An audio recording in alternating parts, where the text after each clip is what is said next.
بسم اللہ الرحمن الرحیم۔ السلام علیکم ورحمۃ اللہ وبرکاتہ۔ میری پیاری اسلامی بہنوں، آج کے بیان میں ہم خصوصاً نماز کے بارے میں گفتگو کریں گے۔ جو لوگ نماز نہیں پڑھتے یا جو عورتیں نماز نہیں پڑھتی وہ یہ بیان دل کے کانوں سے ضرور سنیں۔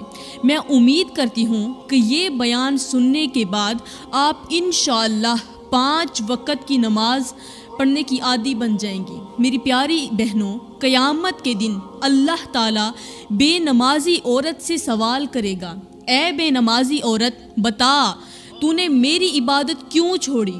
نماز کیوں نہیں پڑھتی تھی؟ سجدوں کی صورت میں میری شکر گزاری کیوں نہیں کرتی تھی؟ وہ عورت کانپتے ہوئے جواب دے گی، یا اللہ میں مجبور تھی۔ اللہ فرمائے گا، تیری کون سی مجبوری تھی؟ وہ عورت کہے گی کہ یا اللہ میرے بچے چھوٹے چھوٹے تھے، ان کی دیکھ بھال کرنی پڑتی تھی، گھر کے کام کاج ختم ہی نہیں ہوتے تھے، کچن سنبھالنا پڑتا تھا اور ہر وقت شوہر کی خدمت میں مصروف رہتی تھی۔ بس ان کاموں کی وجہ سے وقت ہی نہیں ملتا تھا کہ میں تیرے حضور جھک سکوں۔ عورت کا یہ بہانہ سن کر اللہ تعالیٰ غضبناک ہو کر فرمائے گا، فرشتوں جاؤ مسلمانوں کے خلیفہ حضرت عمر کی بیوی کو لے کر آؤ۔ وہ میری نیک بندی جو دنیا میں مصروفیات کے باوجود بھی میری عبادت کرتی تھی، جس کا شوہر 24 لاکھ مربع میل کا شہنشاہ تھا، اتنے بڑے بادشاہ کی خدمت کرنے کے باوجود بھی وہ میری عبادت کے لیے وقت نکالا کرتی تھی۔ اللہ کا یہ حکم سنتے ہی فرشتے جلدی سے جنت کے باغوں میں جائیں گے، جہاں حضرت عمر کی زوجہ محترمہ سجدے میں سر رکھے اللہ کی حمد و ثنا کر رہی ہوگی۔ اس کے چہرے پر نور برس رہا ہوگا۔ فرشتے اسے اللہ کے حضور لے آئیں گے۔ اللہ تعالیٰ بے نمازی عورت کی طرف اشارہ کرتے ہوئے فرمائے گا، یہ دیکھو یہ بھی کسی کی بیوی تھی، اس کے بھی بچے تھے، اسے بھی گھر کے کام کاج کرنے پڑتے تھے، شوہر کی خدمت بھی اس پر فرض تھی، لیکن اس نے کبھی بھی میری عبادت کو نہیں چھوڑا، اس نے کبھی بھی میرے سجدے قضا نہیں کیے۔ یہ راتوں کو اٹھ اٹھ کر میرے سامنے گڑ گڑاتی تھی، دن میں اپنی مصروفیات کے باوجود نماز کے لیے وقت نکالتی تھی۔ یہ سنتے ہی بے نمازی عورت شرمندگی سے اپنا سر جھکا لے گی، بے نمازی عورت کی زبان بند ہو جائے گی اور اس کی آنکھوں سے آنسو بہنے لگیں گے، لیکن اب پچھتاوا بے سود ہوگا۔ اللہ تعالیٰ فرمائے گا، فرشتوں اس گنہگار اور میری نافرمان عورت کو جہنم میں لے جاؤ اور سب کو بتا دو کہ میرے حکم کو بہانے سے ٹالنے والوں کا انجام یہی ہوتا ہے۔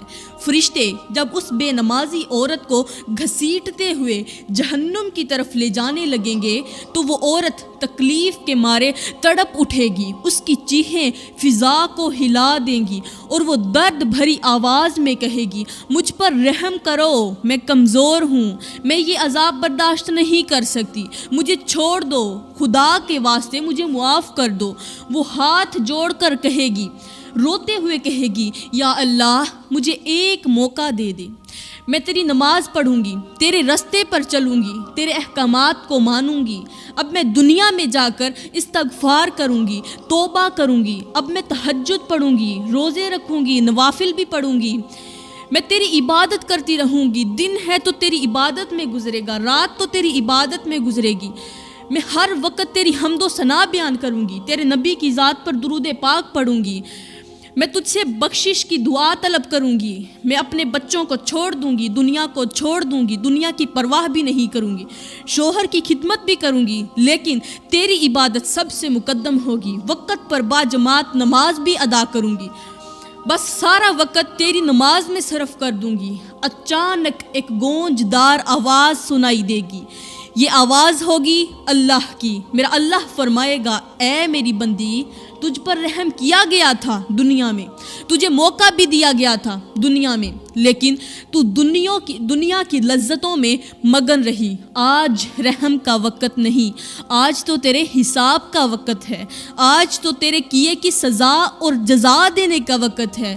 یہ سن کر وہ عورت زور سے چیخنے لگے گی، اس کے دل پر ایک ایسی افسوس کی چوٹ پڑے گی کہ وہ خود کو زمین پر رگڑنے لگے گی، اپنے چہرے کو اپنے ہاتھوں سے نوچنے لگے گی، لیکن اب یہ چیخو پکار بے سود ہوگی، اس کا کوئی فائدہ نہیں ہوگا۔ اس کی ہر چیخ اور ہر آنسو اس کے گناہوں کی گواہی دے رہے ہوں گے، جہنم کے شعلے اسے اپنی طرف کھینچ رہے ہوں گے اور وہ مایوسی کے اندھیروں میں گم ہو رہی ہوگی، کیونکہ اس کے پاس کوئی نیکی نہیں ہوگی، صرف گناہ ہوں گے۔ اس کا گناہوں والا پلڑا اوپر ہوگا اور نیکیوں والا نیچے ہوگا۔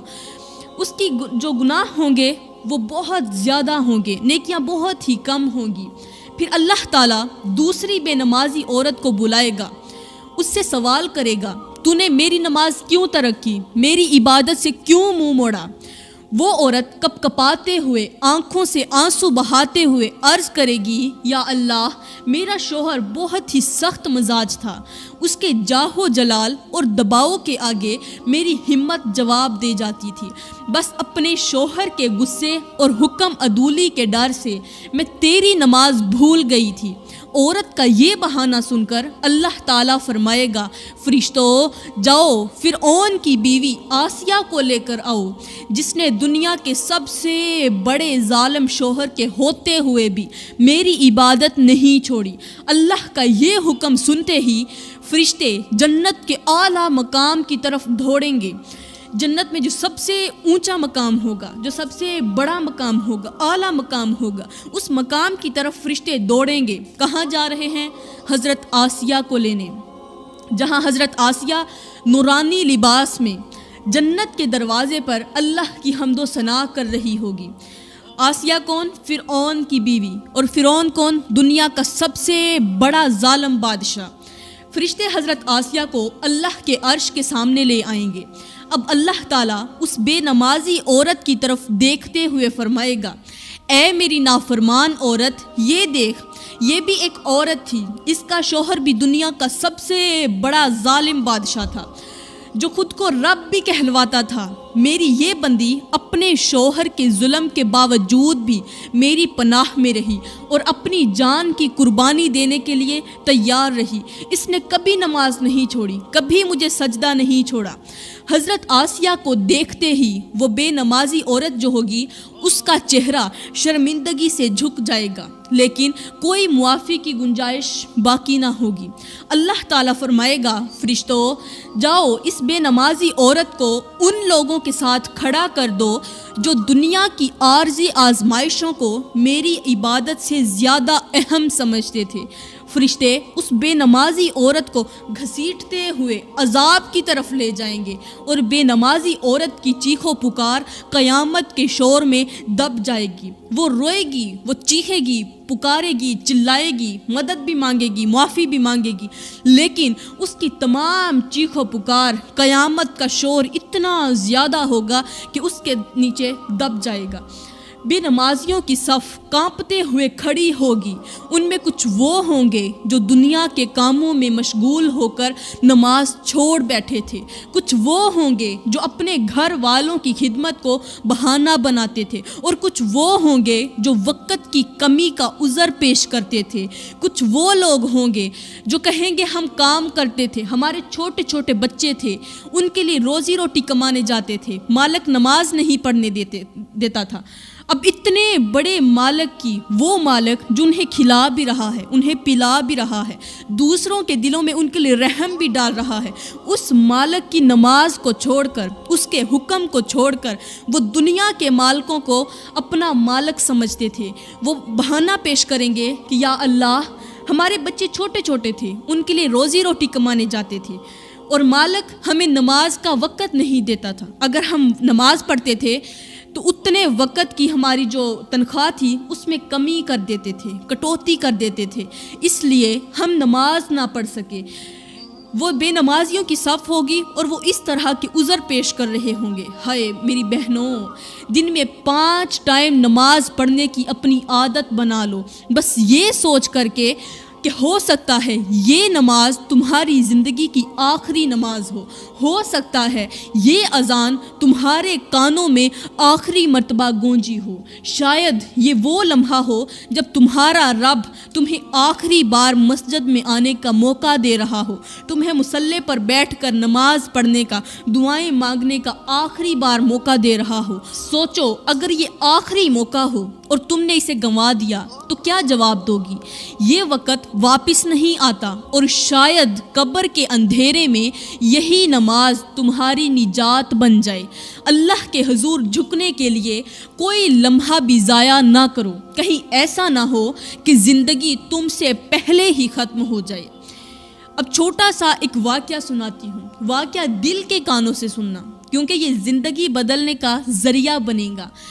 مجھے امید ہے کہ یہ واقعہ آپ کو سوچنے پر مجبور کر دے گا کہ ہم نمازوں کو کس طرح ضائع کر رہی ہیں، ہم نے اپنی زندگی کے قیمتی سے قیمتی لمحات کو کیسے ضائع کیا۔ تو پھر سنیے، ایک 8 سال کا بچہ روتے ہوئے مسجد کی طرف بھاگ رہا تھا، اس کے قدموں میں بے چینی تھی اور آنکھوں میں آنسو تھے۔ راستے میں ایک شخص نے اسے روک کر کہا، بیٹے کہاں جا رہے ہو اور تمہاری آنکھوں میں آنسو کیوں ہیں؟ اکثر کوئی بچہ رو رہا ہو تو کوئی رحم دل انسان کھڑا ہو کر پوچھ لیتا ہے کہ بیٹا تم کیوں رو رہے ہو، کیا پریشانی ہے، کس وجہ سے روتے ہوئے بھاگتے جا رہے ہو؟ کیا تمہاری ماں کہیں جا رہی ہے، اس کے پیچھے بھاگ رہے ہو، کیا وجہ ہے؟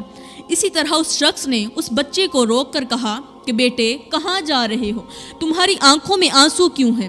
بچہ ہچکیاں لیتے ہوئے بولا، مجھے جانے دو، آج میرے باپ سے ایک بہت بڑا گناہ ہو گیا ہے اور میں باپ کی جگہ اس گناہ کی معافی مانگنے کے لیے مسجد میں جا رہا ہوں۔ وہ شخص حیرت سے پوچھنے لگا، آخر تمہارے باپ سے کون سا گناہ سرزد ہو گیا ہے جو تم اس قدر بے چین ہو؟ بچہ اپنی آنکھوں سے آنسو صاف کرتے ہوئے کہنے لگا، آج میرے باپ سے فجر کی نماز چھوٹ گئی ہے۔